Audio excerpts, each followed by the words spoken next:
राज्य के नीति निर्देशक तत्व आज का टॉपिक है।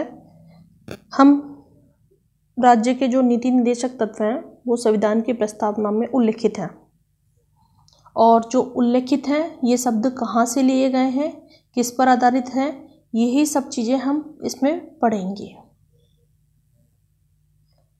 राज्य के जो नीति निर्देशक तत्व हैं वह भारत की जो संविधान की प्रस्तावना है किससे उल्लिखित है?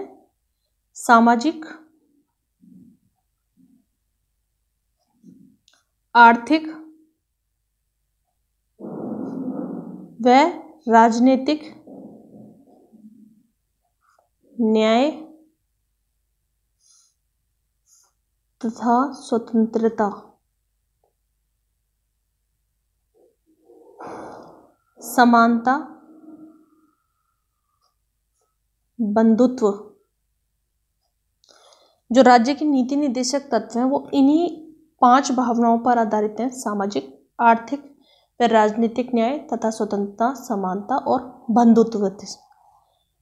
जो नीति निर्देशक तत्व का उद्देश्य है वो राज्य के क्या है?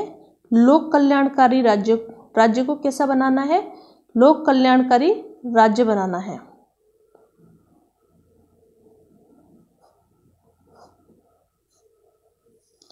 ये तत्व देश का मूलभूत आधार है। राज्य का कर्तव्य है कि इन तत्वों का विधि निर्माण में यथासंभव प्रयोग कर सके। ठीक है, जो राज्य है उन सभी का जो जैसे आप और हम सब हैं, इन सब का क्या दायित्व होता है कि इन नीति निर्देशक तत्व अगर देखा जाए तो जैसे अगर खुद पर एक विश्वास हो कि आपको क्या करना है क्या नहीं करना। नीति निर्देशक तत्वों का यदि एक पर्टिकुलर वर्ड लें तो आप अपने बचपन से जो पढ़ते आ रहे हो ना, नैतिक शिक्षा, ठीक है, आपको उसका यूज़ करना है कि नहीं करना, ये आपके नैतिक नियम होने चाहिए। नैतिक नियमों का पालन आप अपने अंतरात्मा से करते हो, अंतर विचारों से लेकर होता है। मतलब ये कंपल्सरी नहीं होते कि कोई आपको फोर्स कर रहा है, वो आपकी स्वेच्छा वाली, मतलब खुद की भावना होनी चाहिए कि आपका नैतिक आचरण कैसा है। यह क्या है? एक्चुअली में आपके देश के जो शासन है उसका मूलभूत आधार है, और राज्य का जो कर्तव्य है इन तत्वों का विधि निर्माण मतलब कानून निर्माण यथासंभव हो सके वो उसमें प्रयोग कर सके। अब आ जाता है आपका नीति निर्देशक तत्वों की विशेषताएं।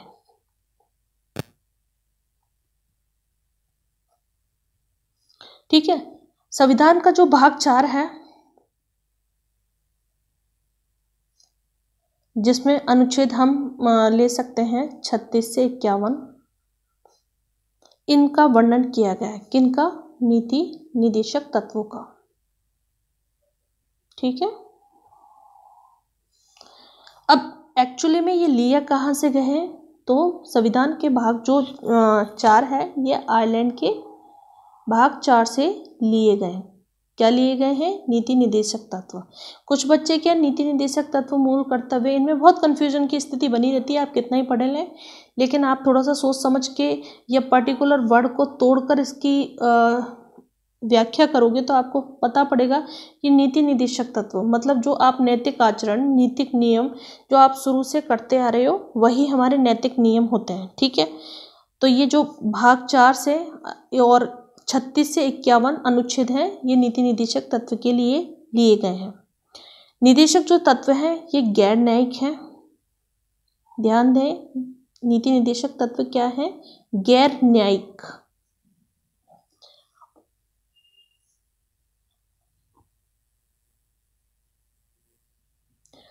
नीति निर्देशक जो तत्व है संविधान का, इसमें दर्शन निहित होता है। संविधान का दर्शन निहित होता है, मतलब हमारा राष्ट्र कैसा है कैसा नहीं, इसकी एक झलक इस नीति निर्देशक तत्वों में हमें देखने को मिलती है। और जो नीति निर्देशक तत्व हैं इनकी प्रकृति क्या होती है? सदैव सकारात्मक होती है। नीति निर्देशक तत्व जो सामाजिक और आर्थिक प्रजातंत्र की स्थापना करते हैं।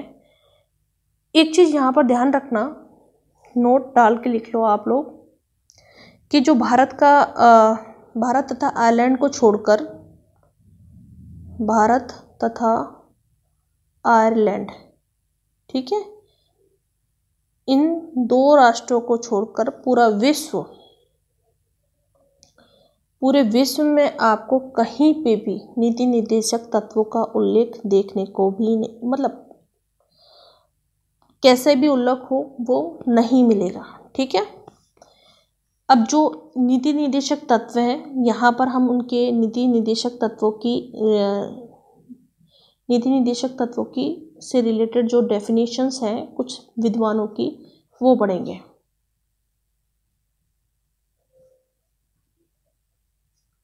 परिभाषाएं,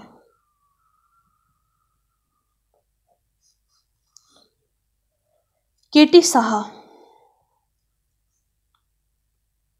ये नीति निर्देशक तत्व को एक ऐसा चेक बताते हैं, क्या बताते हैं, चेक बताते हैं, जिसका भुगतान बैंक की इच्छा पर निर्भर करता है। ये ऐसा चेक है जिसका भुगतान किसकी इच्छा पर निर्भर करता है, बैंक की इच्छा पर। क्यों? क्योंकि नीति निर्देशक तत्वों में कंपल्सरी नहीं है, इसमें ऐसा कोई नियम नहीं है कि आप इसका उल्लंघन करें तो आपको सजा हो जाएगी। ये आपके नैतिक कर्तव्य है। इसीलिए जो केटी साहा है वो कहते हैं ये एक ऐसा चेक है जिसको बैंक को देने के बाद बैंक उसका भुगतान करती है या नहीं करती, ये उस बैंक की जिम्मेदारी होगी। जबकि अंबेडकर जी कहते हैं कि नीति निर्देशक तत्व है वो आर्थिक लोकतंत्र की स्थापना करते हैं, ठीक है। ऐसा मानना किसका है, अंबेडकर जी का। अब जो कृष्णमाचारी जी है, टीटी कृष्णमाचारी, इनका जो मोटिव है वो नीति निर्देशकों को लेकर क्या है, तो जो टीटी कृष्णमाचारी जी कहते हैं कि ये एक नीति निर्देशक जो तत्व है ये एक स्थायी भावनाओं का कूड़ाघर है। जैसे आपकी भावनाएं बहुत मजबूत होती है ना, उसी टाइप में स्थायी भावनाओं का कूड़ाघर हम नीति निर्देशक तत्व को बोल सकते हैं। 2 परिभाषाएं और हम ले लेते हैं, जैसे आइवर जेनिंग्स है।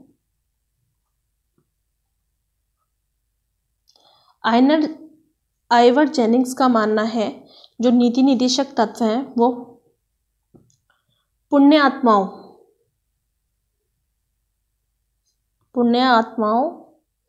की महत्वाकांक्षा है।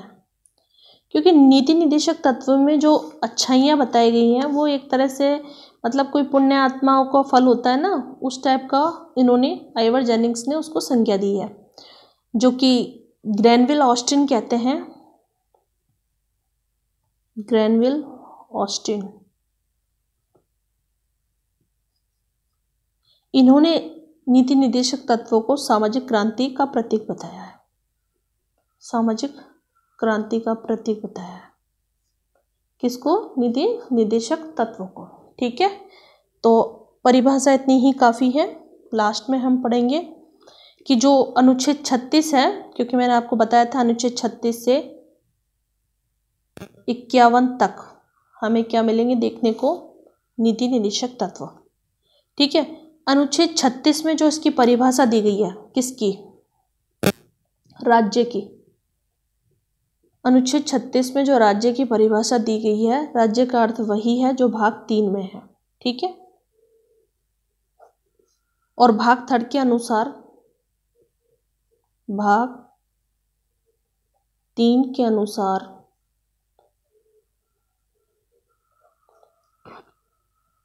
राज्य शब्द से अर्थ है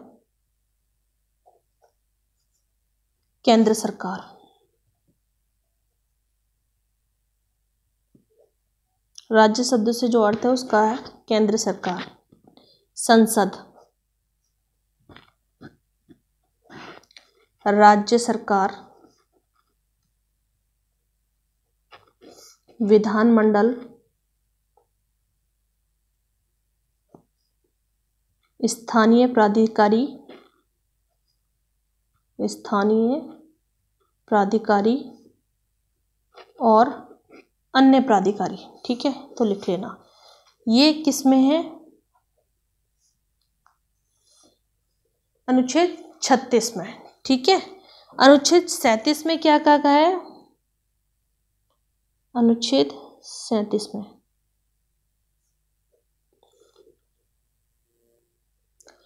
अनुच्छेद 37 में जो कहा गया है कि नीति निदेशक तत्व, नीति निदेशक तत्व न्यायालय द्वारा प्रवर्तनीय न होते हुए भी देश के शासन में मूलभूत है। मतलब नीति निदेशक तत्वों को प्रवर्तनीय यह क्या, नीति निदेशक तत्व न्यायालय में प्रवर्तनीय नहीं है, फिर भी यह देश के जो शासन है उसमें इन्हें मूलभूत माना गया है। प्रवर्तनीय न होते हुए भी न्यायालय द्वारा ये फिर भी देश के शासन में मूलभूत माने गए हैं। और ये सब चीज लागू करना किसका कर्तव्य है? राज्य का कर्तव्य है। ठीक है, अब अपन पढ़ेंगे अनुच्छेद 38 में क्या कहा गया है नीति निदेशक तत्वों को लेकर।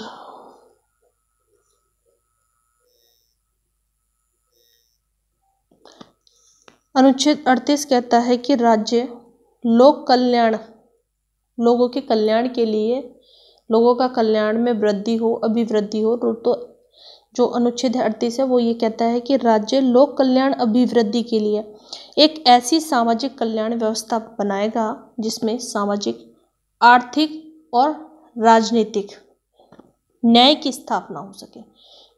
मतलब जो व्यक्ति है उसको सामाजिक रूप से, आर्थिक रूप से और राजनीतिक रूप से न्याय की प्राप्ति हो सके। अनुच्छेद 38(2), अनुच्छेद 38(2)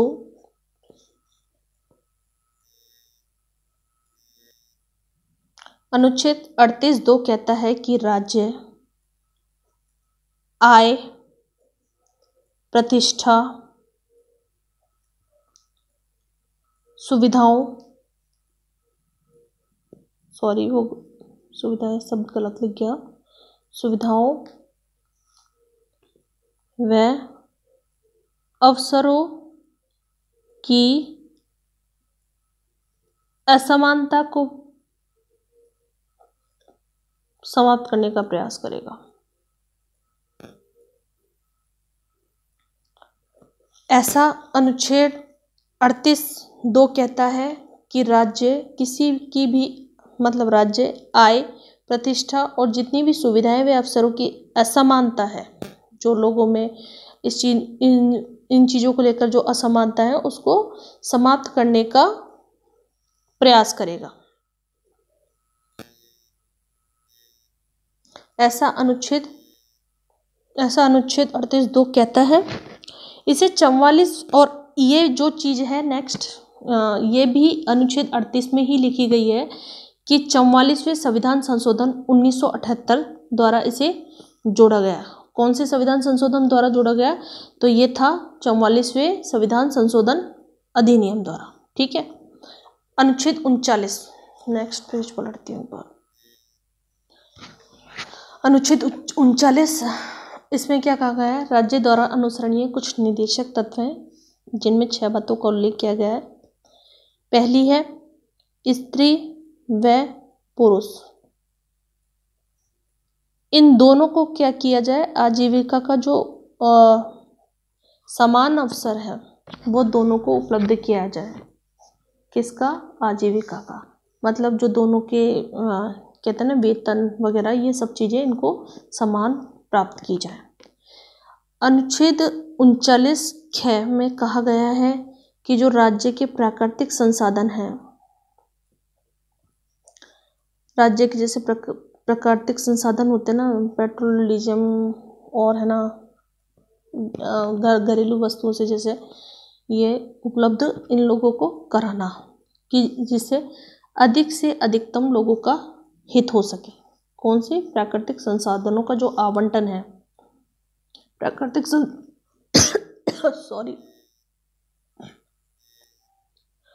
राज्य के जो प्राकृतिक संसाधनों का आवंटन है वो अधिक से अधिक लोगों के हित कर सके, ऐसा सुनिश्चित कराया जा सके। अनुच्छेद 39 ग में आर्थिक संसाधनों के केंद्रीकरण पर रोक लगाना, मतलब जो वीआईपी लोग हैं जिनको साधन ऑलरेडी उपलब्ध होते हैं उनके केंद्रीकरण पर रोक लगाना, क्योंकि यदि जो पैसा वाला है अगर उसने उन चीज़ों को केंद्रीकरण कर लिया तो अधिक से अधिक लोगों को उस सुविधा को मुहैया नहीं कराया जाएगा, क्योंकि जो पैसे वाला है अगर उसने ये सब चीज़ें एक लिमिट तक स्टोरेज कर ली तो वो दुगने तिगने दामों पर उस चीज़ को क्रिएट करेगा। तो गवर्नमेंट इन चीज़ों के क्या करती है, अपने अंडर में ले लेती है। क्यों? ताकि इन वस्तुओं का केंद्रीकरण ना हो सके, अधिक से अधिक लोग इन चीज़ों का लाभ ले सकते हैं। केंद्रीकरण पर रोक जो अनुच्छेद 39 ग है इसमें कहा गया है कि स्त्री पुरुषों को समान कार्य, एक्चुअली मैंने पहले भी बताया था कि स्त्री पुरुषों को यहाँ पर आजीविका के साधन, जो उनके आजीविका के समान अवसर है वो दोनों को मुहैया कराया जाए। और जो ग है उसमें कहा गया है कि समान कार्य के लिए समान वेतन दोनों को उपलब्ध किया जाए। अनुच्छेद 39 ग में ही कहा गया है कि जो सामान्य पारिश्रमिक, एक्चुअल में पहले क्या होता था, औरतों को समान कार्य के लिए मजदूर जो लेबर होती थी उसमें स्त्रियों को थोड़ा पैसा कम दिया जाता था और पुरुषों को इक्वल, लेकिन जो इस कार्य के लिए अनुच्छेद 39 ग समान पारिश्रमिक अधिनियम 1976 ये बनाया गया। इसके बाद से यह चीज़ सामने रखी गई कि जो स्त्री और पुरुष हैं उनको समान कार्य के लिए समान वेतन मुहैया कराया गया। लोगों की क्या पहले प्रायोरिटी ये होती थी कि पुरुषों की तुलना में औरतें कम मजदूरी कर सकती हैं, कम तरह की गई थी, तो उनको हमेशा क्या है, आप किसी भी फील्ड में ले लो, उनको मर्दों के मुताबिक थोड़ा सा जो अमाउंट होता था वो कम मिलता था। और आज भी आप कई चीज़ों में देखने को मिलते हैं, लेकिन इन सब चीज़ों के लिए जो अब वक्त के साथ जो अधिनियम आया वो 1976 आया कि चाहे स्त्री हो पुरुष, किसी भी आधार पर उनसे भेदभाव ना किया जाए और समान कार्य के लिए उनको समान वेतन दिया जाए। 39A कहता है कि नीति निर्देशक तत्वों में 39A कहता है राज्य के जितने भी सभी व्यक्ति हैं उनको निःशुल्क न्याय विधिक सहायता उपलब्ध करवाई जाए। जो विधिक सहायता है, कानूनी सहायता है, वो फ्री ऑफ कॉस्ट दी जाए। ठीक है, जहाँ अपराधिक होते हैं, मतलब ठीक है उन पर खर्चा वकील वगैरह वो अफोर्ड नहीं कर पाते, तो ये राज्य का कर्तव्य है कि उनको वकील वगैरह प्रोवाइड कराया जाए, मतलब विधिक सहायता दी जाए कि वो उसके माध्यम से अपनी बातें रख सकते हैं। ठीक है, जो ये उद्देश्य है इसको पूरा करने हेतु 1987 में एक राष्ट्रीय विधिक सेवा प्राधिकरण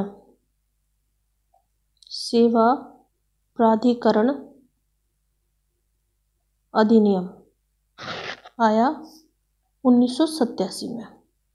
ये एक अधिनियम बनाया गया, इसके तहत कहा गया है कि व्यक्ति हैं उनको निःशुल्क न्याय और विधिक कानूनी है वो सहायता उपलब्ध करवाई जाए। आज के लिए इतना ही काफ़ी है, क्योंकि बहुत लंबा हो जाएगा, तो मुझे नहीं लगता कि आप थोड़ा सा उस चीज़ में कंसंट्रेट कर पाओगे बेटर देन थोड़ा थोड़ा करके अपन पढ़ेंगे जो। ठीक है, आपको ये चैनल कैसा लगा? अगर इसमें कुछ कमियां हैं तो आप मुझे ज़रूर बताएं। बाकी मुझे एडिटिंग नहीं आती, मैं क्लियर बोल दूँ, तो जो थोड़ा बहुत है उसको आप मैनेज करें। जैसे मुझसे होता है मैं आपको अच्छी से अच्छी एजुकेशन प्रोवाइड करने की कोशिश करूँगी। बाकी यदि कोई कमी है, कुछ है, तो आप मुझे ज़रूर बताएं। अगर आपको थोड़ा बहुत भी पढ़ाया हुआ समझ में आता है तो मेरे चैनल को सब्सक्राइब कीजिए और कुछ अपनी तरफ से जो सुझाव है वो मुझे बताइए। धन्यवाद।